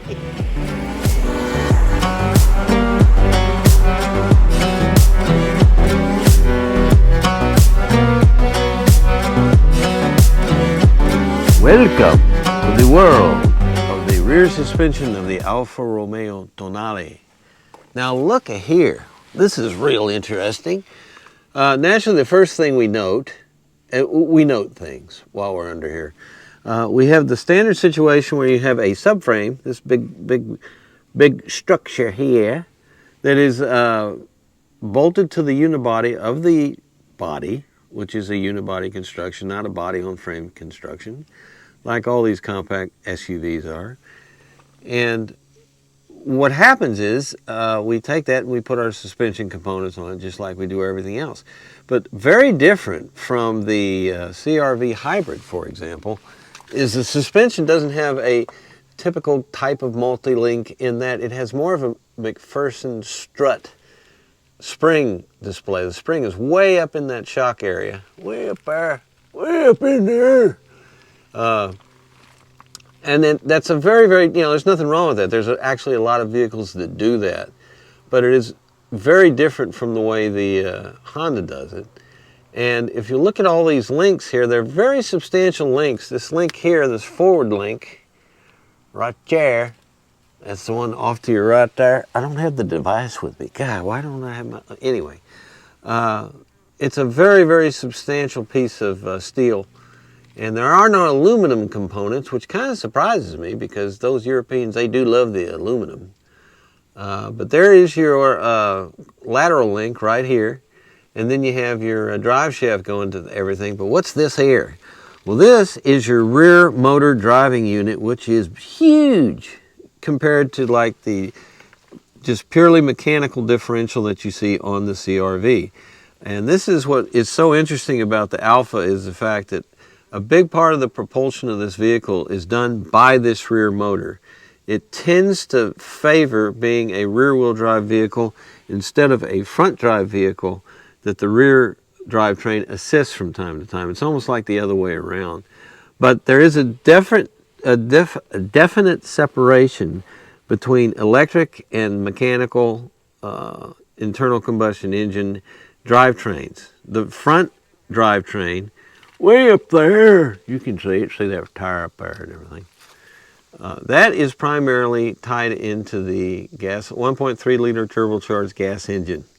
But this rear drivetrain is more of an autonomous unit that is purely electric and runs off the lithium-ion batteries. So there is a huge difference right there. And that is, by the way a lot of these compact SUV hybrids are doing it, or at least on the Toyota side. They were kind of the ones that started that, where the rear drive system, and they actually started it with the Highlander midsize many years ago, where the rear drivetrain is 100% electric, and then the front drivetrain is primarily gas driven, but it's also driven by another electric motor. So Alpha's got their own way of doing things. It's kind of unique and very, very interesting. And the batteries, as far as I know, the battery pack is here underneath this thing. That's my belief. Although it may be running forward. If you look at the graphic when we're driving, it makes it look like the battery array is actually almost like where you would find a drive shaft tunnel on most vehicles that have a rear wheel drivetrain. It looks like the battery's running along there, but I think it's actually back here, or maybe both. It's, I believe, 17.5, if I remember, kilowatts, so it's a pretty good sized battery. And everything is pretty well protected here. The structure looks like it's actually more substantial as far as a lot of these panels. But, you know, the more I look at that down the center line of the vehicle, I think that could be the part of the battery array. Everything on this car, like I say, is kind of unique and kind of unusual. The one thing you do know is right here, there's your fuel filler, and there's your fuel tank. So that part with a nice steel skid plate on it, that is your fuel tank. And then all the rest of this is electric business. So you see. So again, we have McPherson struts pretty much all the way around. I believe that's in the front also. And then you have the pure electric motor drivetrain right underneath there. And then your standard subframe with your multi-link suspension components attached. Even the drive shaft on this thing looks really substantial. As you can see right there. There it is. Which is not surprising, because total output of 285 horsepower, that's nothing to sneeze at. So it looks very well put together, this Alpha, and the components look pretty heavy, so they might be able to take a bit of punishment, but I don't know for sure. I'm not going to go punish it. I do not do that to the vehicles that I review. I'll let other people do that, because I don't really want to. I don't want to end up. I don't like breaking stuff. I'll put it that way. Especially, there's two kinds of things. It's like there's two kinds of motorcycles I learned when I was a motorcycle journalist that you can't afford to crash. Your bike or somebody else's. So I kind of adapt that same thing to to vehicles that I review, because I like to take it. But trust me when I tell you, I have done a little bit of off-roading with this thing, and it did fine. It's a very, very firm suspension and has a much stiffer ride than the CRV Honda does. But they both did well. I mean, they both did fine for the light type of off-road work that they're really designed to do. And I will not be driving either one of these in the snow. I won't have it long enough. But I feel very comfortable in saying they'll both do very, very well in snow, even a little bit of deeper snow, because they both have pretty decent ground clearance. Okay, that is our beautiful, beautiful Alfa Romeo.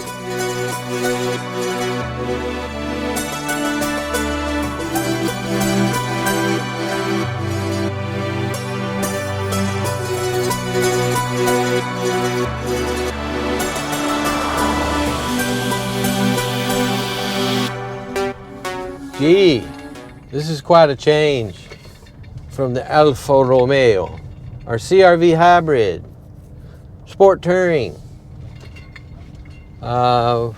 First initial impressions right off the bat, it rides smoother. It also feels square, and the Alfa Romeo feels more like a sedan sports car-y kind of a thing going on there. And this is, I would say, much more utilitarian. If you'll remember to the original Honda CRV, which came out right around the same time that the whole genre, the whole class was being established, it's very, very, very utilitarian, very square, much like the original RAV4. They were very close to each other.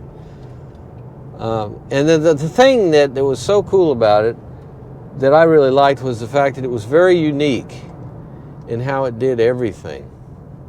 One of the interesting things about it was that it felt more like a truck. It had a very different, dramatically so, different, it's the first time I've driven this thing, so.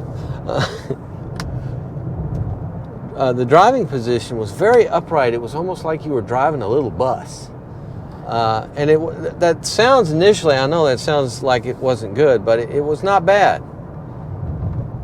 Once you got used to it, and it had tons of headroom in it, and just a lot of room in it, period. It was, for not a huge vehicle, it had quite a bit of room in it. Much like the RAV4 hybrid, they both had doors in the back that opened to the side rather than a hatch, and one of the main reason it was that way was not because of a different way or a better way to get to your cargo area, but it was done so that the spare tire, which was a full size spare in those days, was mounted on the back of the vehicle on the door, and you couldn't have a liftgate. To this day, I haven't seen anything with a liftgate that has a full-size spare tire on it, probably because they weigh so much that I'm sure nowadays, since so many of these things are now electric, I'm sure you could probably get some power lifts that are strong enough that you would be able to lift it. The motors would be strong enough to lift it with a full-size spare tire on it, but not a good idea. So that's why once the full-time spare tires disappeared from these vehicles, they went to a hatchback, because most people prefer a hatchback. Hatchbacks are great for a lot of different reasons, one of which being is in the rain. You can sit back there even at an event of sort and have the hatch up, and you have some protection from the rain, which is nice. But it had that. It also had the bottom level of the rear hatch cargo area could pop out, and there was a table.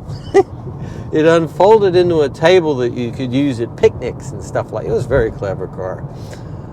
So over the years, there's been a lot of evolution, just like with everybody else. And what we have for 2023 is a really refined, it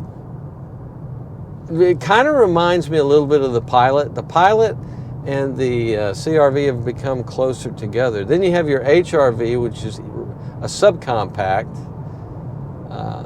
This is a compact. I think it is roughly, even though it has a lot more cargo room in it than the Alfa Romeo, they really are about the same. And strangely enough, you know, which has the longer wheelbase? Huh? Go back to the beginning of the video. Kind of interesting. So, but that they drive. As far as how they drive, it's as different as night. It's different as night and day. Now, this particular hybrid. Boy, I got things I got to do to this car that I haven't done yet. Oh my goodness, gosh! I need to start the. Oh my gosh, did I do that? Did I start that? No, I didn't do any of that stuff. So where do we access? Oh, here we go. I bet. Yeah. Nope. Yep. Yes. There we go. I have reestablished, or the fleet driver reset, zeroed our trip odometer, so I can give you a good idea what kind of mileage this thing gets. I always forget to do that too, which I apologize. I usually don't say anything about what kind of mileage something gets unless it deviates dramatically from the EPA estimates, and that happens less and less now. The latest round of EPA estimates are pretty damn good. And they've also taken most manufacturers' previous. Well, you have to remember, EPA sets the standard of how they measure, how the manufacturers measure, but the manufacturers actually do the measuring themselves. And does the EPA check up on that? Grab one of the vehicles and test it, spot test it? I don't know. But the bottom line is they have recently changed the criteria a little bit, and it meant that cars were actually getting less miles per gallon than the EPA used to say in a lot of applications. And I find them to be pretty accurate these days. But I'm driving a hybrid, and I would never know it unless if I just knew about it, that it was a hybrid, because it drives very, very nicely like the conventional CRV. It's a very, very simple situation here. And no turbocharging. It is a normally aspirated engine, and it got a very normal type of four-wheel drive system. Unlike, I made a big deal about the fact the Alfa Romeo has a big rear motor on the rear wheels. That's what drives the rear wheels, and the car spends a lot of its time in rear-wheel drive mode. So this is primarily a front drive car, and the rear end kicks in, the rear drivetrain kicks in when needed. And do we have a dedicated, here's our drive modes. Let's look at them, shall we? Sport, normal, eco. Well, you can really feel a difference in regenerative braking with this stuff, and snow. So we'll go back to normal. We're going to go there. We're going to stay there. That's where we'll stay.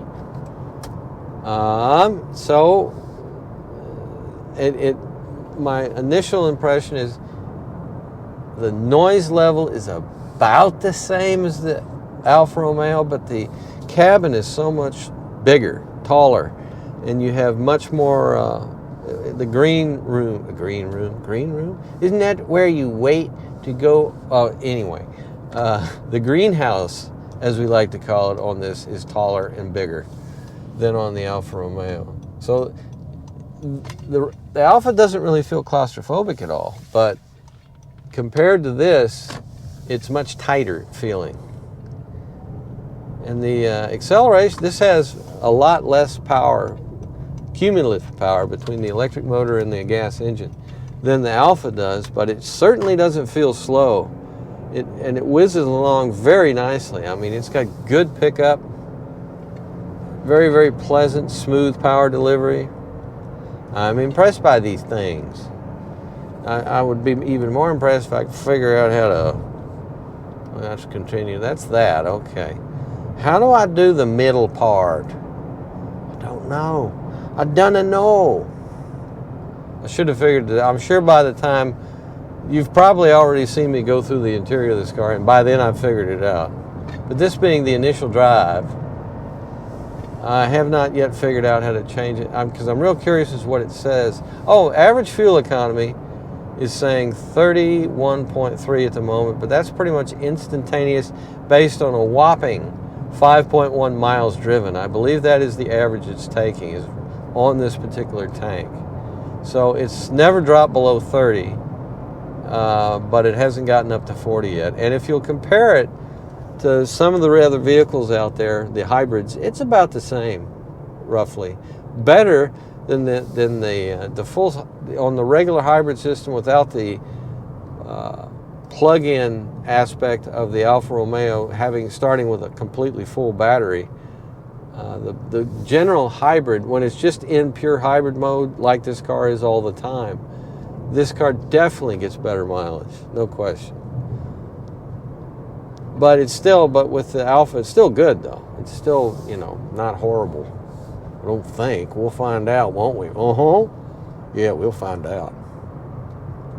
The handling is also very good on this. Better than I would have thought I would have thought because of its higher everything, its higher belt line, its higher roof line and everything else, I would have thought this felt maybe just a little bit top heavy.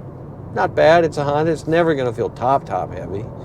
None of them ever do. The Pilot, the Ridgeline, everything has got such a nice wide stance on it that these vehicles are very well controlled. They're very well engineered. I mean, let's face it, when it comes to automobile engineering, Honda has some of the best, just like with their motorcycle division. Very, very good engineers and designers. So you expect a lot out of Honda, and they pretty much usually deliver it. And I'm gonna find out. It also has there's a green thing, a little shaft of light. Instead of underlining the digital speedometer, it's overlining the digital speedometer. But you also have a regular speedometer right here. You see, I'm sure I can change that. I just haven't figured out how yet. Because I would have thought there'd be something in the steering itself that would allow you to do that. I ain't found it. What if I punch this? What happens there? Trip A reset, cancel. Okay. So, engine is now completely off. Let's see if I can just feather this thing around the corner. How long we go. There's nothing here in terms of a tachometer, which is not unusual for hybrids, but I like the fact the Alfa Romeo does have a tach, so you can see exactly what the engine is doing. And there may be, once I start digging through the modes, there may be a mode you can put this in that will give you RPM information. I wouldn't be surprised if there is. If we go home, power flow. You know how much I love that. Oh, look at this. There's a glider can you see that? That is a Schweitzer, probably looks like a 233. I soloed in one of those when I was a young man. There they go. Doesn't look like the best day for soaring because there's so much wind and that tends to break up the thermals, but hey, whatever. That's so amazing to see one of those. I'm sorry, I'm reminiscing. So here's what we got going on right now. Most of it is, I'm coasting, so everything from the front motor is going back to the battery. Now there is no rear motor that I am aware of. Stopping! And there certainly isn't any rear motor that's contributing to regeneration. So that tells me there's not one back there. What there is a conventional differential with a drive shaft that runs up to the transmission. And that's how, it's now telling me I'm getting 30, one of these says average of 36, and this says current drive is 39.4. So who do I believe? Isn't that nice? Just take off, take off, take off. Yeah, it's like so many other hybrids. You get to a certain point and then the engine kicks in when you're leaving light, but then it always accelerates smoothly because of that wonderful electric motor. And what is our total horsepower here? This is unlike the 1.3 liter gas engine on the Alfa Romeo, this is a 2 liter. And the engine itself is 145. Total system output is 204. So it's down about 80 horsepower to the total system output of the Alfa Romeo. Doesn't feel that way to me, really. I mean, well, I'm just in normal driving. Let me preface that. In normal driving, it really doesn't feel at all like it's underpowered or considerably less powerful than the Alfa. Very different. How's our glider doing out there? Is it still up there? I can't see it. Yeah, well, it's good. We do have some thermal development in these cumulus clouds, but with this wind, you could probably get some altitude out of this. But it's so eerily quiet at lights because it really does shut everything down, but has enough electric power on it so that the air conditioner and everything else is still going fine. I can't remember what I was driving recently that was a hybrid type vehicle, or so it said, and the engine would shut off, and after just about 30 or 40 seconds the air conditioning would no longer blow cold air. It was awful, actually. I thought it was really unpleasant. I did not like it. It was not suiting me. Can't remember what that was. Boy, I'll have to look and see if I can remember. Now we're coming up to highway speed now. Very nice. It's definitely quieter than the Alfa. Not by a Herculean amount, but it was still, with any compact Honda for years, one of my big gripes with it was that there was an awful lot of road noise for a car that was otherwise so refined, well built. And it seemed like they pretty much had gotten that under control. But I still feel like there's a little bit more of it than with some manufacturers that are in the, and when I say some manufacturers, I'm talking same class of vehicle, same price point, roughly, that kind of thing. You know, your RAVs and your Escapes and your what's that Nissan called? The Rogues. Your Rogues. I haven't driven a Rogue in ages, so it's been eons since I've actually driven one of those. I do admire both of these. This is how far we've come in 2000. This is 2023 model, and of course the Alpha's a 24. But in this day and age, the first quarter century of the new century, wow, isn't that amazing? The integration of hybrid powertrains into vehicles has gotten so smooth and so rewarding in terms of how you don't know what's going on half the time because it's very, very smoothly done. I admire it. I scan it. I admire it. Whee! There we go.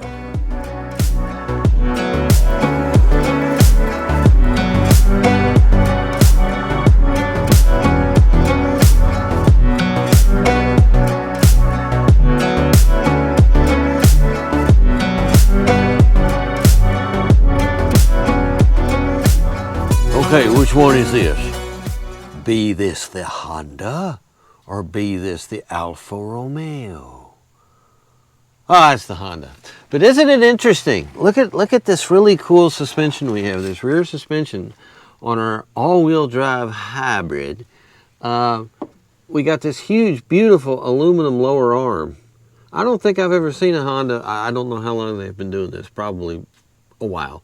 But I've never seen a Honda that's used that particular, like a cast or whatever kind of aluminum forming technique they use for it. But that looks beautiful because it looks very, very strong and very light.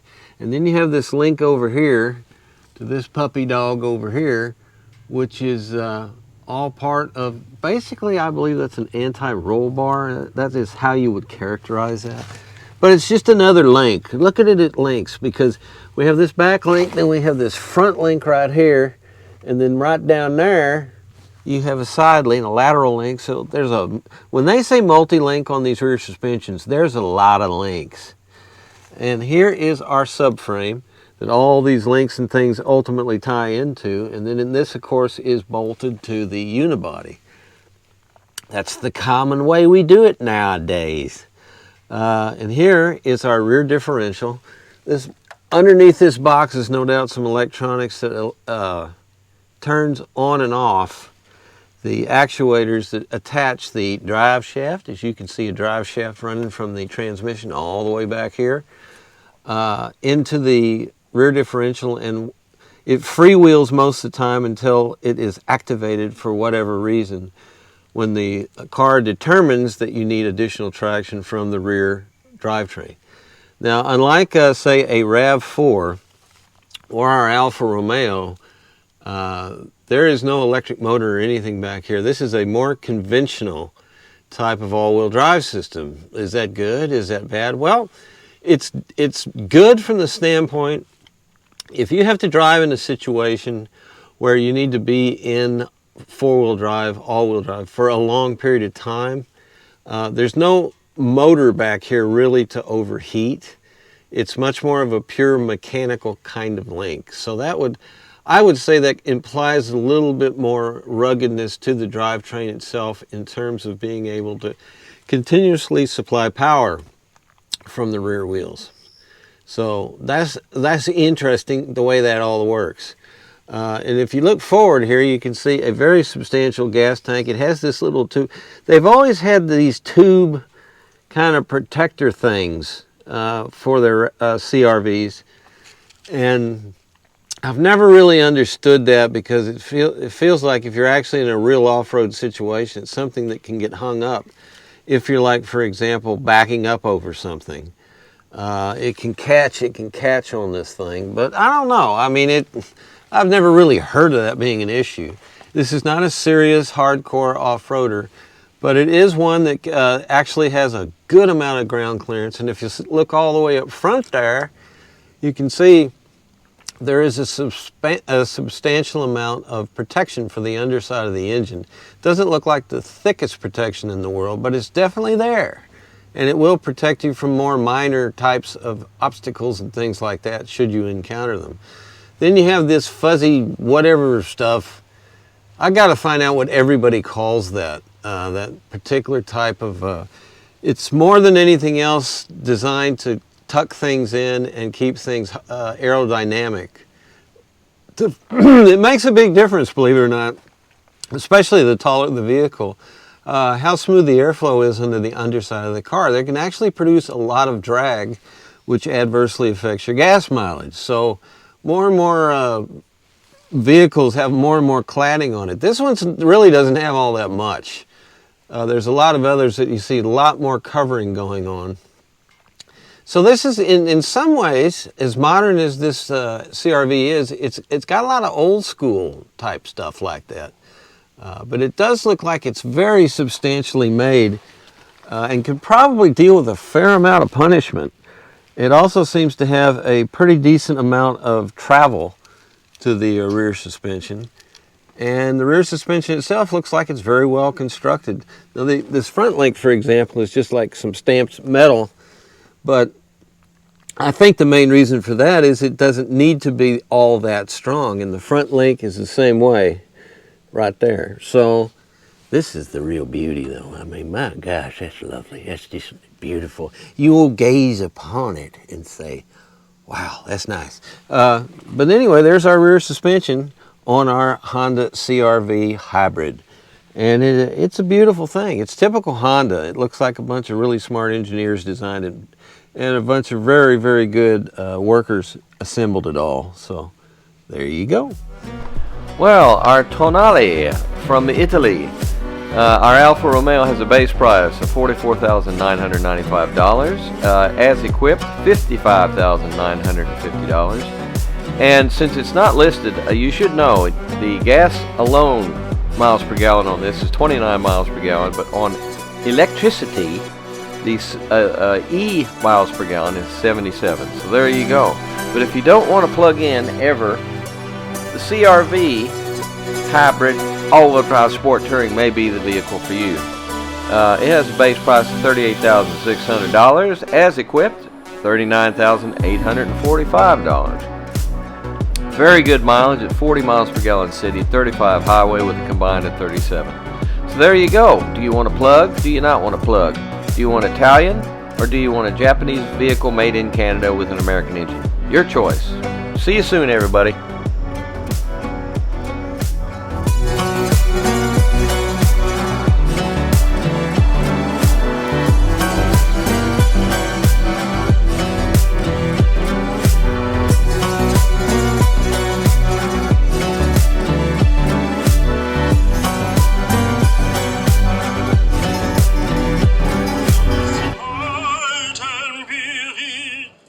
Gesandt geworden, sem viel